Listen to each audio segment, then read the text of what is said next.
আমার কাকা, আমার বড় কাকা মোহাম্মদ মানিক ইসলাম, তিনি অনেক ভালো গান গায় এবং অনেক সুন্দর তার কণ্ঠ। তার মুখেতে আমরা করিমনা কাম ছাড়ে না এই গানটা একটু শুনতে চাই। 2 লাইন, তাই তো? 2 লাইন 2 লাইন। এটা হলো আমার মাউথ স্পিকার। ওকে ওকে, সুন্দর, ঠিক আছে, ঠিক আছে। করিমনা কাম ছাড়ে না মদনে, বাহ বাহ বাহ বাহ। মদনে প্রেমের শিকা হব আহা, কেমনে বলো প্রেমের শিকা হব আহ, কেমনে।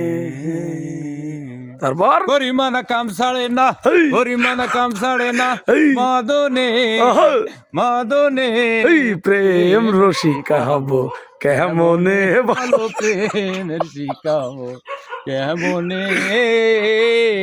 সরি দর্শক, আপনারা দেখতে পাচ্ছেন কাকার এই অতীব সুন্দর গান শুনে কুকুর গাও গাও করা শুরু করেছে। এটা আমাদের অতি দুঃখের সাথে আমরা জানাচ্ছি যে এই কুকুরটা আমার চাচার গান বুঝতে পেরেছে, এই কারণে তিনি